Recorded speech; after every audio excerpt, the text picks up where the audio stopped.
All right. Hey, Ben. Dustin, how are you? Doing well, sir. How are you? Doing great, doing great. Happy to be here with you this morning. Good. Yeah, no, I was super pumped to spend some time with you. Had fun talking last week with Shantanu on this topic of gamification. I learned a lot, and now I'm really looking forward to learning from you.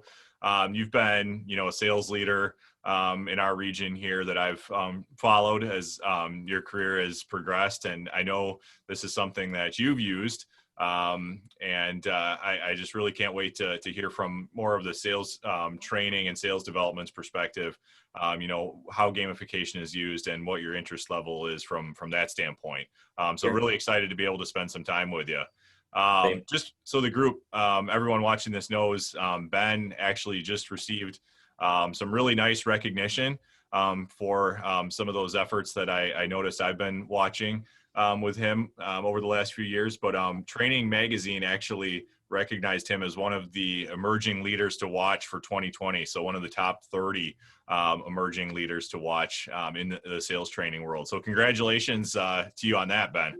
Yeah, very exciting. It was a nice surprise, and shout out to my coworker Gail Wers, who nominated me for that. It was a very great moment. It was a big win.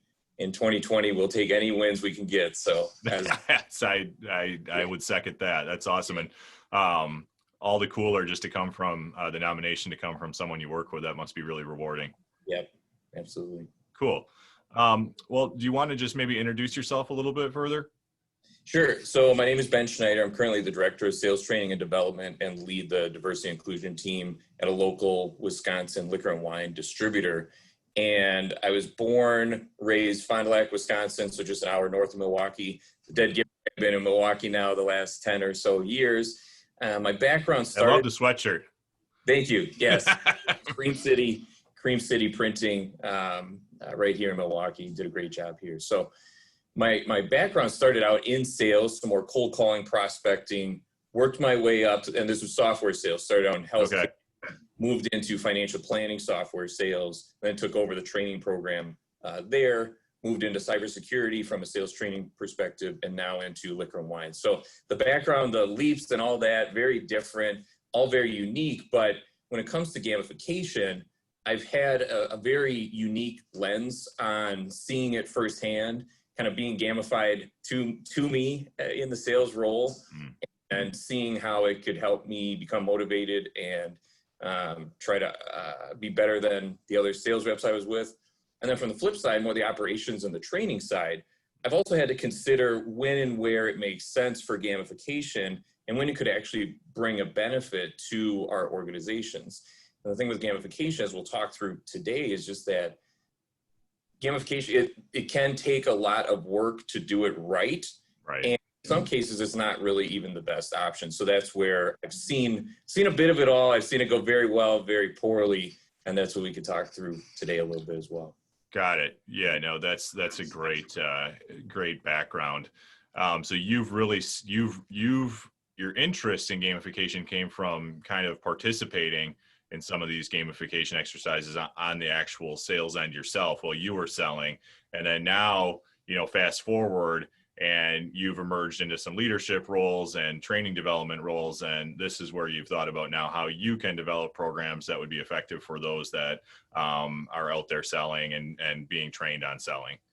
Exactly. Yep. So seeing it from both sides of the spectrum there, and knowing that as a sales rep, I might have taken for granted how much work went into it. And as a sales rep, I also got to see whether or not it actually worked on me. But then on the background now, just seeing how all departments have to be in lockstep if you're actually going to run a truly effective gamification program. And a lot of times, or in some cases, just simply not worth the investment. Yeah, that's a great point. And that's something that I talked about a little bit with Shantanu, that concept of, it really is more than just gamification. It's more than just, as an analytics professional, it's more than just, having data out there, having reports out there.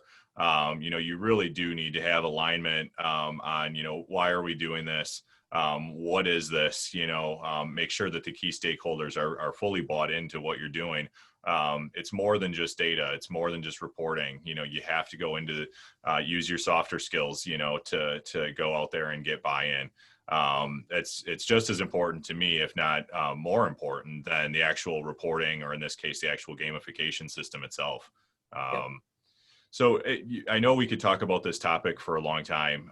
You and I have talked about this and other things in great detail, obviously. But I know that you have three things that you thought were really important to kind of bring forward on this topic, again, from the sales perspective. You want to maybe just walk us through what those are? Sure, absolutely. So I think the three things I'm hoping to get across is that, again, gamification and gamification projects are truly a cross-functional effort. So it doesn't just land on the training team. It doesn't just land on the end users. It doesn't just land on operations. Literally from recruiting, hiring, operations, sales, training, customer support, everybody has to be in alignment and understand how to create a program that's actually going to cause a benefit. The second one is just talking about gamification versus simulation, where simulations can actually be better than leveraging gamification, depending on what you're looking to accomplish. I could talk examples there. Yeah. And that goes in hand with the third point, is just that gamification for the sake of gamification can end up being pointless and can end up being detrimental. So gamification has been a buzzword for 10, 15, 20 years now. And again, a great gamification program takes a lot of work or a lot of investment. So if you're not willing to put in that work with the expected amount of, again, value coming back, simulations or other avenues might be a better option there. Yeah, that's really interesting. And for those of you watching this, if you didn't watch last week's video, Shantanu talked about kind of the definition of gamification and how that differs from the definition of simulation. So to relieve you from the burden of having to talk about what each of those are, Ben, and just get into your insights, I would recommend going back and looking at Shantanu talking about those definitions, just to add a little bit more context to what you're going to be talking about next. Sure. Yeah, and I think with the first one being truly cross-functional, I think back to, I liken it to the concept of Peloton. So if everybody's familiar, the smart systems where you can literally see a dashboard and you can convince people either or people across the world.